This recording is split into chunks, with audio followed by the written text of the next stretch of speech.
This is a quick tutorial on how to draft your basic sleeve, and it's beginner friendly. Place your tape on the starting line and mark the full length of your sleeve, either long or short sleeve. Just mark the desired length that you're working with. Next, mark your elbow line. Mine is 13 inches. The next line is going to be my bicep line. I usually use 6 inches, but this is how you can get your bicep line. Place a rule in your arm and then place your measuring tape from your shoulder to where the rule starts. That is your bicep line, using this picture on the screen there. Now we'll take around bicep measurements, divide it by 2 and mark what it gives us on the bicep line.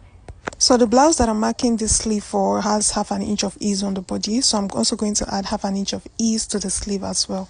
Now connect a slanted line from the starting line of the sleeve to the bicep line. Now mark the midpoint of that line here, which is the bicep length, and dot it where we have the slanted area. So just make sure that you mark it exactly where we have the slanted area, just as seen. Using your French curve, create a nice curve from the midpoint there to the top part, just as seen. Now we'll flip the curve in the opposite direction and mark from the midpoint to where we have the bicep measurement. Carefully place your tape from this curve that we have here, and this should give you the exact measurement of your armhole.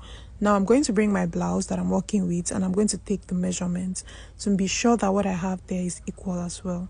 And if it's not equal, it's simple. Just go ahead and redefine your curve properly, and that should give you the exact measurement of your armhole. Now go ahead and I'll place this tape on this new defined curve line, and I got exactly what I had there.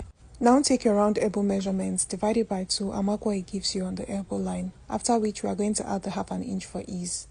If you are working on a stretchy fabric, just take your wrist measurement, divide it by 2 and apply it on the full length. But if you are not, take the measurement of your fist, which should allow easy wearing. Add our sewing allowance, which I'm using 1 inch. It's time to attach them. So this is the wrong face of the blouse, and then I put in the sleeve into the blouse, the armhole area. I'm going to place them sides, right face facing each other, just as seen, and then I'll pin them, and your sleeve is supposed to be equal with the armhole. If it's not, then something was wrong somewhere. But as you can see, mine is equal, and I believe yours should be equal if you follow this tutorial.